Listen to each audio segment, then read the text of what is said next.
Welcome to a brand new episode of the Jampack Report today for May the 4th of 2020. Of course, my name is Samuel Adams, and this is a daily gaming news podcast meant to bring you the hottest news you need to know from around the industry. Hosted on YouTube and podcast services around the world 5 days a week, this is your one-stop shop for all of the hottest gaming news that you need to know. And let me tell you, we have a pretty big story today for the Doom fan out there because it looks like we have an update on the Doom Eternal soundtrack controversy, which is getting to be quite a bit of a doozy of a narrative, if I do say so myself.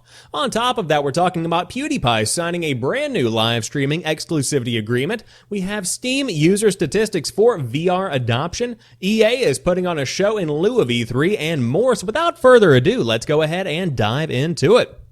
First off, id Software and Doom Eternal executive producer Marty Stratton has issued a public statement about its current relationship with Doom Eternal composer Mick Gordon after weeks of speculation that there was some kind of trouble between the two parties over the recently released Doom Eternal soundtrack. After a slight delay, the Doom Eternal soundtrack, part of the game's collector's edition, was released on April 20th, a month after the game was released, but fans quickly found something amiss with the sound mixing, leading to a backlash against id Software and, in particular, id's lead audio engineer Chad Mossholder. The controversy began in April when a viral Twitter thread highlighted the sound mixing for the newly released Doom Eternal soundtrack. Twitter users at @ACDCGuy posted side-by-side visual comparisons of the BFG Division soundtrack from 2016 and Doom Eternal and noted that the mixing for the Doom Eternal version was less dynamic. Gordon responded in a tweet that he had not mixed those, and if he did, he would have done differently. A supposed social media DM from Gordon also seemed to indicate that he would no longer be working with id Software going forward. In a lengthy post on the Doom Eternal subreddit, which I personally recommend reading in full, Stratton attempted to clear the air as to why the soundtrack for the new shooter was not fully mixed by composer Mick Gordon, whose award-winning work on Doom 2016 has defined the rebooted Doom series. The reason for this was because of some complications on the production side of things and, according to Stratton, a shifting deadline. After agreeing with Gordon on the contract for a soundtrack by early March, Gordon reached out to id requesting an extension. Quote, on February 24th, Mick reached out to communicate that he and his team were fine with the terms of the agreement, but that there was a lot more work involved than anticipated, a lot of content to wade through, Stratton writes. He apologized and asked that ideally he be given an additional 4 weeks to get everything together. He offered that the extra time would allow him to provide upwards of 30 tracks and a runtime of 2 hours. Stratton says that id agreed to the extension with a new deadline set for mid-April. However, once April arrived, Stratton says, we grew increasingly concerned about Mick delivering the OST to us on time. I personally asked our lead audio designer at id, Chad Mossholder, to begin work on id versions of the tracks as a backup plan. Mossholder would mix music Gordon previously submitted for use in-game into soundtrack form, which requires a different kind of sound mixing. Stratton says that as the deadline approached, Gordon was the one who suggested he and Mossholder combine the work they both completed into a full soundtrack, leading to the final version of the Doom Eternal OST that includes tracks mixed by Gordon and the tracks edited by Mossholder using Gordon's original music he previously submitted for use in-game. Quote, as for the immediate future, we are at a point of moving on and won't be working with Mick on the Doom Eternal DLC we currently have in production, says Stratton. I'm as disappointed as anyone that we're at this point, but as we have many times before, we will adapt to changing circumstances and pursue the most unique and talented artist in the industry with whom to collaborate. The ending to Stratton's statement makes clear that as far as the DLC is concerned, Gordon will not be involved with music for that. It's unclear if the two parties will collaborate again, but this episode appears to have frayed the relationship between the two parties somewhat. This would be a shame as our Doom Eternal review highlights the music, but there are times when production issues cannot affect a working relationship, and IGN has reached out to Gordon for a statement, but none has been received at the time of this report. So this is big news because immediately, directly after the original Twitter thread began to circulate, everybody jumped on a hate train for Bethesda and id Software, saying that it had been mixed inappropriately, that there had been some kind of mix-up, that files had gotten misplaced, some kind of mistake had to have been made. But it seems that this is more so, in my opinion, on Mick Gordon than it really is anybody at id Software, because according to the Reddit post, an additional 6 weeks weeks of time was provided to the composer to create the tracks that he was supposed to originally make with the terms of his contract in consideration. And that's ample time, in my opinion, to be able to churn out something of value, to be able to churn out something that is acceptable. And again, I do want to admit, I don't know what his production pipeline is like. I don't know what other projects he had on the table, so I can't speak fully to anything that's going on, and quite frankly, I don't think that anybody else can.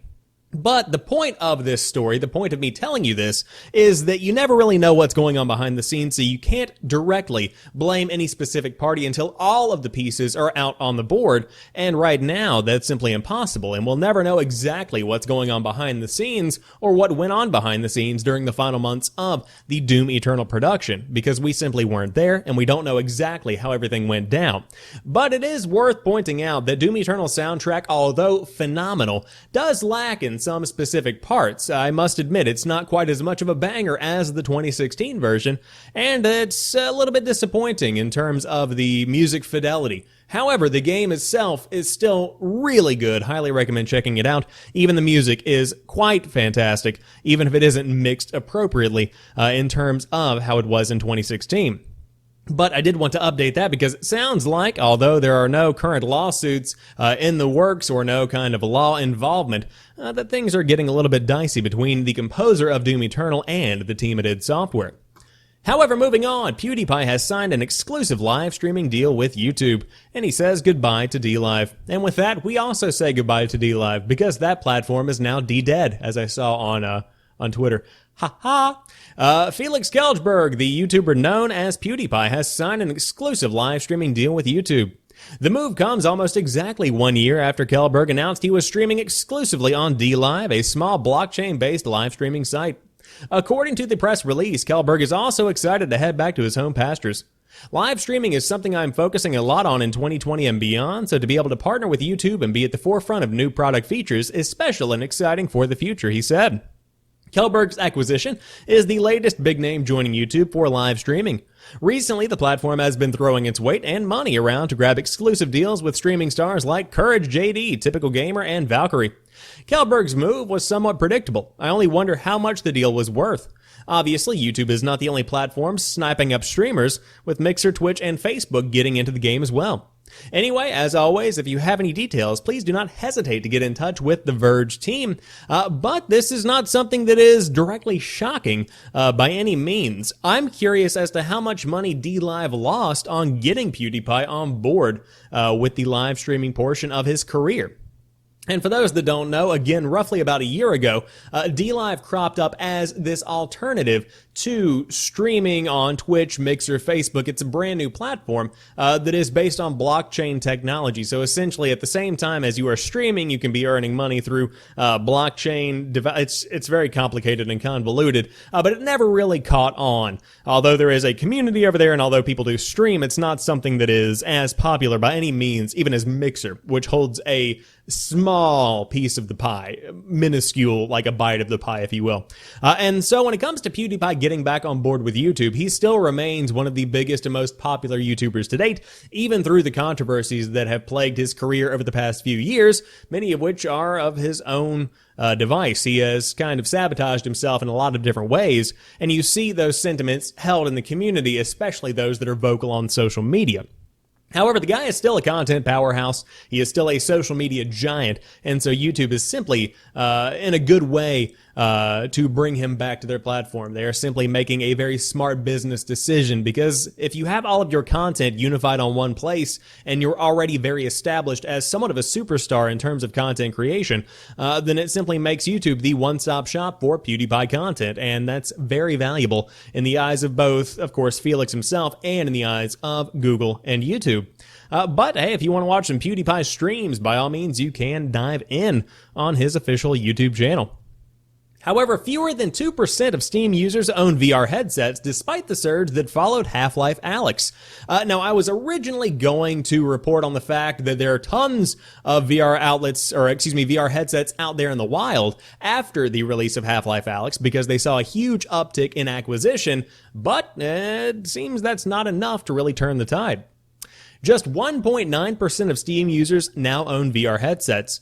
This statistic was revealed by Valve following a recent hardware survey, the first survey of its kind since the March release of the flagship VR title Half-Life Alyx.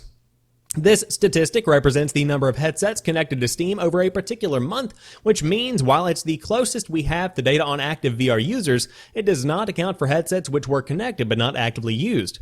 Even so, the numbers are fascinating. April 2020 saw a surge in VR users, nearly 3 times the prior record reached in the winter of 2019, and based on its own estimates, Road to VR reports that 950,000 additional VR headsets connected during this period, totaling an estimated 2.7 million headsets. As we reported in January, they say at VG247, the Index VR headset has already sold out in stores and online.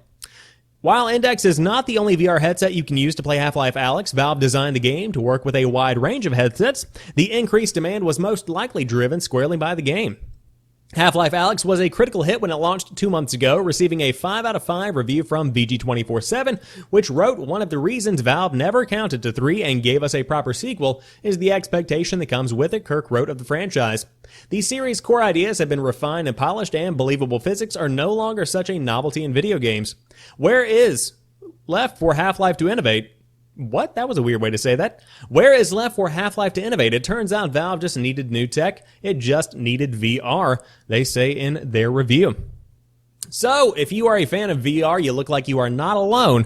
And again, roughly 2.7 million headsets are actively connected on Steam, which is something that's pretty impressive. And it's worth mentioning, that does not include the world of PlayStation VR either. So, the hardware and popularity is growing, but it still is minuscule as compared to the overall player base on Steam. But even so, 2% is nothing to shake a stick at. That's still a significant amount of people. And my question is, and I think that goes unanswered here, how many headsets are sitting idle in a closet or sitting behind somebody's monitor on their desk? How many just simply have not been connected in so long that they are no longer counted as part of the equation? I think that metric might be a bit bigger than you might expect. And I would love to see those metrics for PlayStation VR as well. However, maybe we'll see some new VR information, some new games perhaps, revealed at EA's big E3 but not E3 thing on June the 11th. Electronic Arts is normally the first company to get its E3 festivities done and dusted. Typically held the Saturday before E3, day -2, EA is the warm-up press conference before the furious onslaught over the next few days.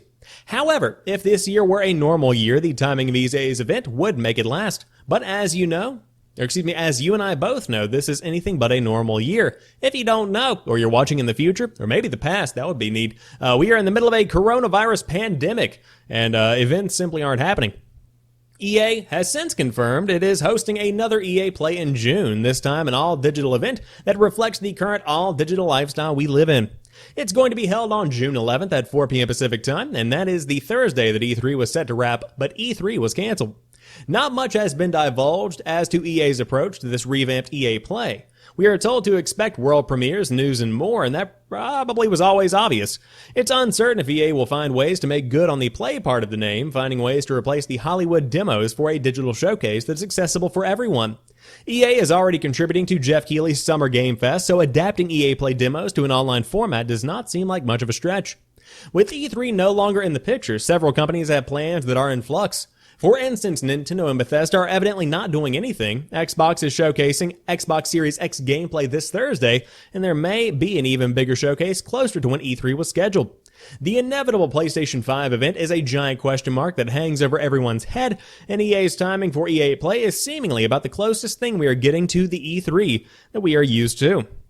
And so EA Play is going to be a digital event this year, so get hyped. Of course, you can follow Summer Game Fest on Twitter. Of course, that is a giant digital event being hosted by Jeff Keighley over the course of roughly about 4 months. And it's something that I am personally looking forward to. Of course, everything kicks off later on this week with the Xbox Series X gameplay reveal, including that of Assassin's Creed Assassin's Creed Valhalla. I don't know why I had Legacy in my mind. But excited to see what comes of this entire season, because I think in the face of adversity, people are forced to evolve and people are forced to come up with new ideas. And I think that we are going to see innovation unlike anything we can really predict over the course of the next few weeks. And I, for one, am excited to see how things go. That being said, I would love to actually go to a convention. I would love to go out and see people. Maybe be in a crowd of bigger than 10. You know, maybe go to a mall, or actually, no, never mind, not a mall. Maybe go to a movie theater, but those will probably be closed down. So yeah, we'll deal with that when the time comes. However, in the meantime, it looks like we'll be playing The Last of Us Part 2 when it officially launches on, of course, June the 19th, if I remember correctly. Yes, indeed. So, the game has officially gone gold. After a tumultuous development cycle, The Last of Us Part 2 has now finally wrapped up its initial development at Naughty Dog. After first being revealed all the way back in 2016, Naughty Dog announced today that it has wrapped its initial work on The Last of Us Part 2. Announced via social media by Naughty Dog's Neil Druckmann, the writer and director of The Last of Us Part 2, it was unveiled that the game has now officially gone gold. If you are somehow unfamiliar with this term, it essentially means that TLOU2 is now ready to begin printing to discs and can then start being shipped out to retailers around the world. In his message announcing this new milestone, Druckmann acknowledged that it is a strange way to finally finish up the project due to current events, and with so many members of the development team quarantining at home, it has prevented the staff from celebrating together at the studio like they normally would upon finishing a game like this. Quote, "I just want to take this moment to congratulate the team that has pulled off the most ambitious game we have ever made," Druckmann said in his video message. Druckmann went on to talk about what makes this Naughty Dog's most ambitious game ever, stating that everything from the soundtrack to the level design and game mechanics are on a whole different level compared to the studio's past work. He also said that he has just finished yet another full playthrough of the game recently, and it has still made him emotional. Additionally, Druckmann acknowledged the recent leaks of The Last of Us Part 2 and assured fans that if they have somehow had certain plot points spoiled, by no means will it ruin the experience. Quote, "Nothing compares to playing this thing from the beginning to end. It's a video game. You gotta play it," Druckmann said simply. He then proceeded to thank fans for the kind words that have been sent the team's way over the past few weeks and wished everyone well. And of course, as I said, the game is slated to arrive next month on June the 19th exclusively on the PlayStation 4. Very excited to get my hands on The Last of Us Part 2. Of course, unfortunate situation with the leaks that we saw last week, but incredibly pumped to see the continuation of Joel and Ellie's story. This game has been shrouded in controversy a bit over the course of the past few months, as we saw reports of crunch at Naughty Dog, as we saw, of course, these leaks begin to rear their head, and then Reddit began to do its thing, where you begin to see a lot of lies, and we have since established that it was a hacker that actually released the footage of The Last of Us Part 2 early, not an internal employee. So a lot going on behind the scenes at Naughty Dog, and I feel very bad for the entire team that has to deal with this kind of fallout, but excited to play the game when it comes out on June the 19th if you did want to dive in and give it a go. But that rounds out this week's episode of the Jampack Report. If you enjoyed this one, drop me a like down below and let me know what you thought about today's stories. How do you feel about Doom Eternal's soundtrack controversy? Are you siding with it, or are you siding with the composer? I would love to see you in the comment section down below. On top of that, how do you feel about PewDiePie? Do you not care? Do you love him on YouTube? I would love to see what you've got to say. But until tomorrow, you guys have a fantastic rest of your night. I'll talk to you soon, and peace.